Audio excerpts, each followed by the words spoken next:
I don't know about y'all, but I'm tired. I am tired, exhausted, and I'm just going to call it out. There was a obvious miss PI right there in the end zone, but a fitting end the way it ended with this game being as chaotic as it was, and of course, you got two teams that this year haven't gotten a lot of breaks, and then you have, of course, one of those teams, Nebraska, seemingly being more cursed for longer than USC. And of course, in a game of two teams that don't catch breaks, USC would be the one to catch the breaks today. And that's exactly what happened. Missed things all over the place. There was, missed interceptions that led to touchdowns, the missed PI on Jamal Banks. There was a clear PI in the end zone on that last play. Just the dude had a hold of Banks's shoulder and the entire time, and no call in the end zone. It's frustrating because those type of things would have won Nebraska this game. And I'm going to get into what Nebraska did wrong that, is attributing to this, but those two things are not mutually exclusive. There is missed plays all over the field on top of this stuff. So I don't agree with the notion that you can sit here and say that those things don't matter when they do, but we can also sit here and critique the team for their obvious mistakes today too. The defense, of course, the tackling just wasn't there today with Mayava. The thing about Mayava, when I did my preview, what I said about him was at UNLV, he ran play action 40% of the time. USC runs play action around between 30 and 35%. I can't remember exactly off the top of my head, right? But there were multiple instances where Nebraska's defense got drawn up by the play action. And when you have a quarterback that runs play action, 40% of the time when we last know of him quarterbacking, like that's his game, right? He plays off of that run game, off of the RPO. It's about getting the ball out of Mayava's hands quickly. Because when I went through the Michigan Mayava film last week, I was talking about how when Mayava was getting pressured and hit in that game, he tended to tighten up. And what USC was doing early on in the game was getting the ball, throughout the game, was getting the ball out of his hands quickly. But anytime Nebraska would turn him into a drop back passer, they would have success. And there wasn't enough of forcing him to be in a drop back passer because we could stop the run game. And that is a huge issue. And that has been a huge issue against multiple teams. Indiana was another team that, their passing game is explosive, but to have any shot against it, you have to stop the run. And that was not done today. Woody Marks was doing whatever he wanted today. And I know we're going to get into, I know a lot of people are criticizing the play calling. But I'm going to go into that a little bit, but calling, these plays are a lot like Satterfield and all this other stuff. Well, there's a element here where you have an offensive coordinator that just stepped into play calling and just stepped in the building, a couple weeks ago. He's not going to be able to install his entire offense. There's going to be a bunch of elements of the old system in the playbook. That's just the nature of the beast. I do expect it to get better as the games go along, but I will say I did see an improvement overall in the play calling. There were, just in terms of the X's and O's and the schematics, right? And then, of course, we saw the opportunities. Raiola missing a wide open guy in the end zone, right? That bobbled ball that on 3rd and 10 at the end of nearly the end of the game that they got the touchdown on, like those little things are what hurts the most and make the mistakes stand out even more. If we win this game, we're probably not as nitpicky, right? We're not as focused, but of course we lose the game the way we normally do. A lot of motion involved, that happens. So I do want to give one positive that I saw from the offense. And I put this on X as well, but when I talked about the strengths of the air raid, and one of the big strengths of the air raid is the wider splits between the offensive linemen. And one of the things that I said I was going to pay attention to today was how they utilize those splits, right? Because there is an element of, there's a give and take with that. You get wider splits between your offensive linemen, and that will create better running lanes for backs like Emmett. Emmett has a very slice and dice style. So you give him that wide open running lane by having the wider splits, and that allows him to get through the first level and be able to dance around in the second level. And that's what we saw a lot of today. So I felt like we used Emmett with a lot more purpose today. And the wider splits had an effect. And the counter to the wider splits, though, is your offensive linemen have to be a little bit quicker in terms of getting off the ball and getting their assignment, because they have to go a little bit further. Let's say they're doing a duo block and they just knock the hips. They're trying to knock the hips off of the of the D line of the edge rusher, and they're just kind of checking over. You have one guy blocking him head up, and then you have another guy just knocking him off the base before he gets to the second level, and kind of a combo block, right? And that becomes a little bit harder because you gotta slide over a little more to help with that block. However, it seemed like Nebraska's offensive line, for the most part, did a good job. And the running game, the thing about the running game is it was there when the passing game was working, and then of course, as the passing game started to go behind the line of scrimmage and stall out, the running game also stalled. And that's the entire thing that made the offense hum in those few instances where the drives were rolling together and solid. Was they had that passing game kind of working. And you saw a lot more of the short and intermediate pass game worked in today. You didn't see as many just strictly deep routes that put Raiola in a situation where he's like, take a hit, or I have no checkdowns. We saw even on the play calling and the red zone on that one play where he had Banks wide open. Something we haven't seen yet is kind of like that double option right there. Even though Jamal Banks was wide open, he should have threw that.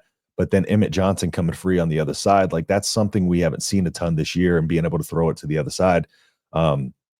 But in the red zone, everything's a lot tighter, right? So it's a lot harder to kind of make those things break in the red zone, because it's just you're in a box, right? You're in a 10 to 15 yard box right there, and everything's kind of condensed. Players aren't as far away from the ball as they are normally. I'm going to try to dive into some of y'all's comments here as we dive into this, and I for all the people who are coming in here. First off, I appreciate everybody joining me here. If you don't mind dropping a like, it really helps me out. Drop your comments in here and I'll be rolling through them. So Kevin says, why? Kevin, I don't know, but you're the weed man, so I'm about to partake in some of that later. Sorry about the Cornhuskers losing. Sorry, Jackson. It is what it is. No call there. Exactly. In the end zone, clear PI. Yeah. And right there, same thing. Multiple PIs that gave USC a touchdown, or lost us the game at the end of the game and gave USC a touchdown, or took a touchdown away from us on the other end. Yeah, that wide open. Yeah, that was bad. That on Banks. Also saw several missed holdings throughout. Yeah, that's one thing that Nebraska doesn't get called for. There was the period of time where we went like 4 seasons or 5 seasons without a holding call called, in our favor. So it's much of the same. I complain about refs. I didn't after the Ohio State game, but come on, man. Yeah, it's egregious. It was really egregious. And a lot of fans aren't going to want to hear it. And this is the problem, I think, is when there's nuance to things and there's emotion in things, people think they have to be, one way or the other. It's like, yeah, the team didn't look great. So therefore, we should have played better. We would have had a chance to win. Stop blaming the officials. Again, I'm not one to blame the officials either. But that was bad. That was egregious. And that legitimately took points off the board and gave them points multiple occasions.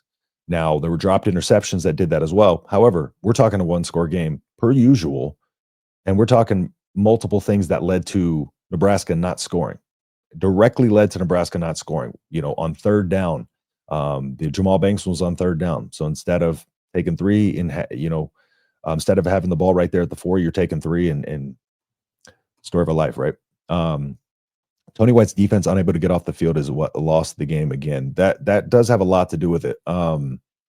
Again, I am not 100% certain why, on that touchdown kind of to the void on the left side of the field, we got beat on a simple crossing pattern off of play action.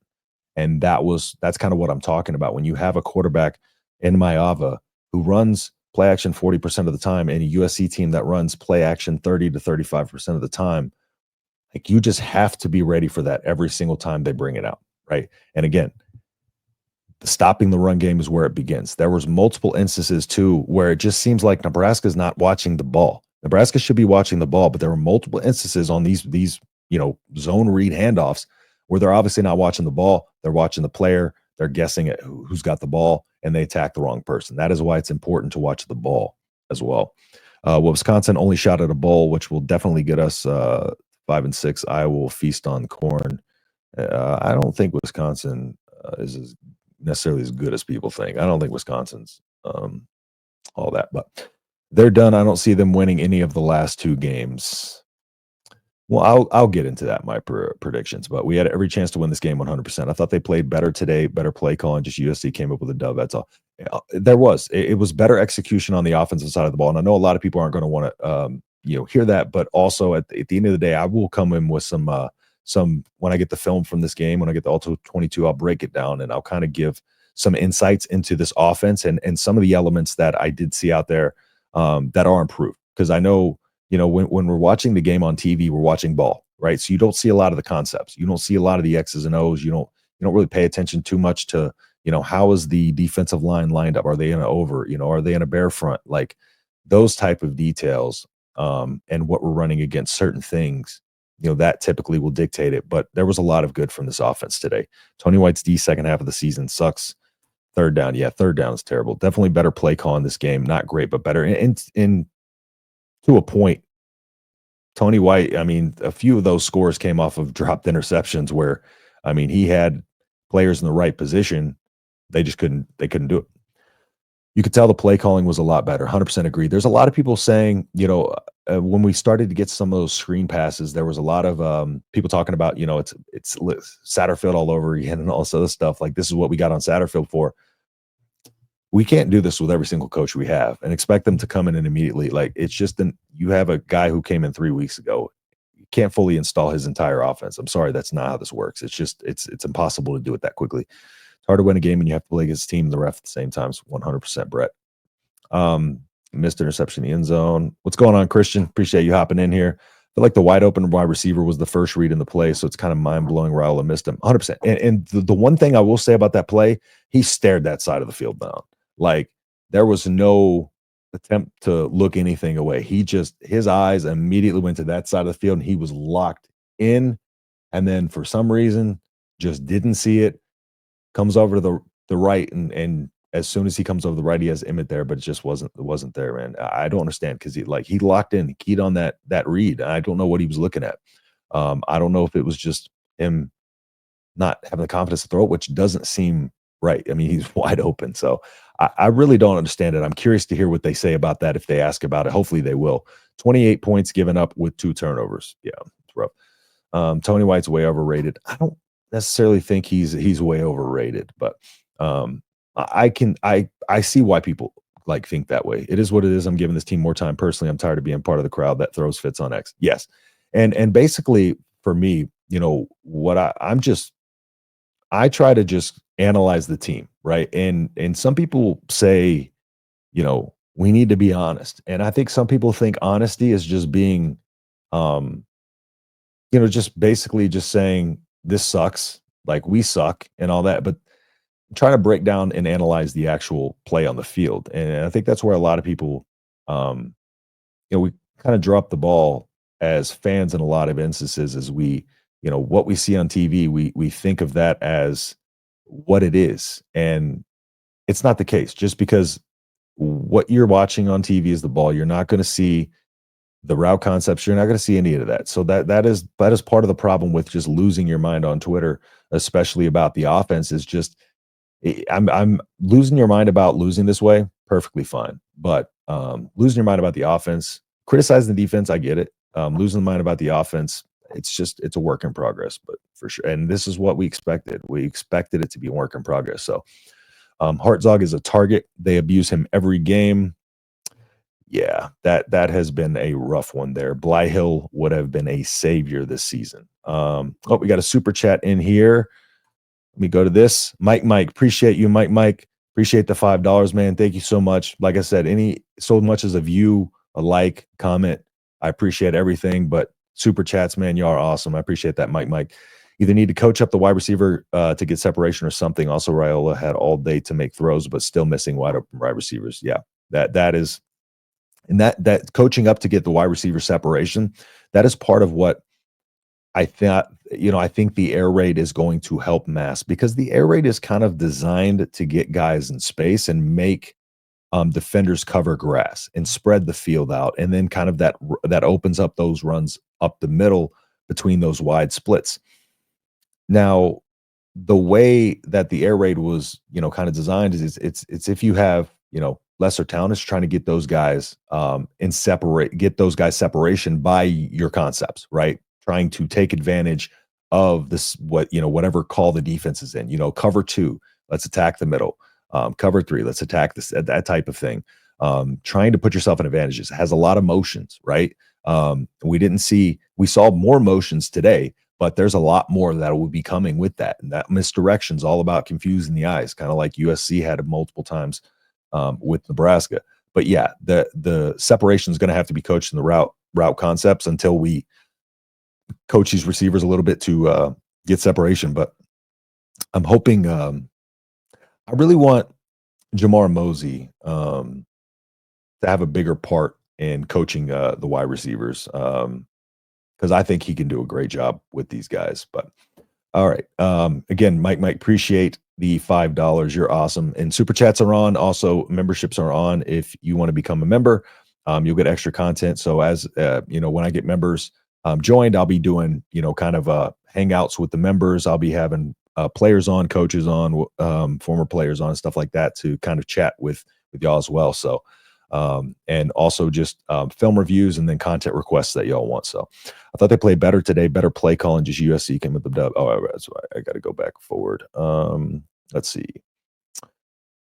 Adrian Martinez was better. Been saying Raiola. You can't say that right now. We need to flesh out Frost flunkies and get rule of first class order. Nebraska needs players. Nebraska needs coaches. Nebraska needs wins. See you next year. All right. Well, see you later, Rick. Raiola needs to start by wearing his own day. All right, can we just stop with the crazy comments here?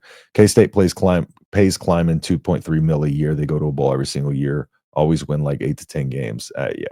I mean, we could point to a lot of teams that are like that. It's just we as fans can't put our finger on why this continues to happen to us, but it does. Dylan is not it, deer in the headlights. I still don't think it's true freshman. I think the problem was people were expecting way more out of him and didn't expect Marcus Satterfield to be a completely inept coach. A lot of what Raiola has struggled with this year is because he was taking so much pressure and taking so many hits, and he's banged up. And that doesn't excuse a lot of the mistakes today. But I haven't seen ridiculously bad decisions. Now, I will say, as soon as he started to get picked off by linebackers, that's where you knew the vision was gone, or that's where you knew he wasn't seeing the field well. And that I brought that up last week as well, because when he's seeing the field well, you're not going to be baited at that, because a couple times, in the Rutgers game, that linebacker barely took a step forward, step back. And that Rutgers game was the first game he started taking some hits and really started to feel that pressure in the pocket. And then from then on, it's been a struggle. It's been a bit of a struggle for him. So you can't give up on Dylan Raiola at this point. You just cannot. This hurts, of course, but year two under Matt Rule, it was still year two. I think a lot of us got a little hyped out of the gates, but it was always going to be a kind of a 3-year turnaround. But a lot of the mistakes that we've had this year are inexcusable. So I do understand a lot of the frustration, and I echo a lot of the frustration that y'all have as well. Same with Nebraska, also, but with better play caller. QB needs to be a leader. All right, Charles, I appreciate the comments, though. I appreciate you helping me out. Don't be down, Husker fans. Still number one in giving back coaches amazing retirement plans. Hey, we pay coaches a lot of money to not coach this team. QB is afraid to get hit. Wouldn't you be if you took all those hits? Can't we agree it's not the penalties, it's the program. They're legit cursed. 2-week bye, rules turning out to not be the ends. Again, it's nuance, right? It's not black and white. We can agree that we had opportunities that were missed that could have won us the game, even though those calls happen. But at the same time, those did dictate the outcome of the game. So it's completely fair to talk about officials. We play this game where we think if we call out officials, we're making excuses for the team. And that's not the case, right? We're just calling it what it is. And there was missed calls all over the field. And I think most people can admit that. Even non-Husker fans are saying the same thing. So um, Coach is a good PR man, but I have questions on his coaching in the red zone so many times, only comes out with one touchdown. Red zone play calling does need to improve. And I've said that. I've said that our play calling from the 20s, sorry, my dog's barking. I think my wife just showed up. But with the play calling, right, and or with the red zone play calling within the 20s, I saw elements of different stuff. I will say the screen passes, right? Let's talk about the screen passes early on, for instance. Those early screen passes and those kind of little, sneak out flat routes, the Janiron Bonner stuff and stuff like that, they had success early, but that was because they were run with air raid concepts. And then we get a little bit to the second half, and we're trying to run a lot of similar things that we ran with Satterfield in terms of the screen game. And I don't know if that's just because there's not the I guess myriad of screenplays worked into the playbook yet, but those screenplays that weren't working previously had a lot to do with perimeter blocking, yes, but a lot of those were just getting blown up like because they'd seen them on film. So a lot of those plays, like those cornerbacks on a lot of those plays were triggering downhill before that the ball even got there, before the perimeter wide receivers could even get their blocks on. So that means they were seeing the stuff on film. There were multiple times where the wide receivers would just see the play developing and they would jump it. And that's how you know that they saw it on film, because their reaction to that play, when it registers, I know this play. That's what happened the last few weeks on a lot of those. Fire rule, no. When I take my emotions out of it right now, I think we look pretty good traveling on the road with a brand new OC and a true freshman QB. And a lot of people are going to disagree. And I think we can. I feel comfortable saying that this team and this offense look better, or at least the offense. I firmly can say that this offense was good, and the defense, again, the scoreboard wouldn't have been as bad if we could hammer down some of those interceptions that went right through our hands. I would love to see how many turnover-worthy plays Maeva had in that game, because Miller Moss, for instance, the quarterback that he took over for, he had 10 interceptions this season, I think, so far, but he led the conference in turnover-worthy plays at 24. So that'll be really interesting to see for Maeva, and see how they kind of gauged it. Let's see. Our QB is dinged up back. No doubt he won't want to be hit. Yeah, exactly. And that's the biggest thing. He started to you can see him when he takes the slightest hit grimacing in pain. And when you are a quarterback, right? Quarterback mechanics start from the feet, right? And it's kind of just it's linking the kinetic chain together. And it's really just kind of like you don't use your arm really in a throw. It's an extension of the shoulder, and everything's just kind of flows up through here, and it's just kind of a release, and you kind of get that thumb down to kind of make that. And you'll see Raiola where he has the opposite hand up like this when he throws it, right? That's to keep that shoulder from flying open, and that'll keep you more accurate, right?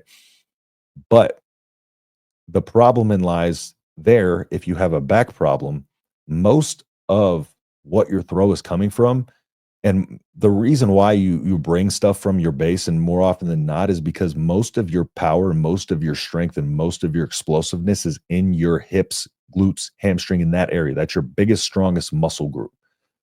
So when that isn't functioning properly and you can't really put as much on those throws, then you're going to be a little bit tighter, right? Because you're starting to question whether you can make those throws if your body's limiting you from doing it. And this is why I have a hard time getting on Raiola for this, because he is playing, like a champ through a bad back injury that has been plaguing him for a while. So, and just playing football with a bad back, like, people don't go to work sometimes because of a bad back, and he's got to go out there and play quarterback. And So that's why I have a hard time faulting him for a lot of this stuff. But I will call it when I see it, when he makes a boneheaded throw or if he misses a wide open guy in the end zone, because there's no excuse for that. None.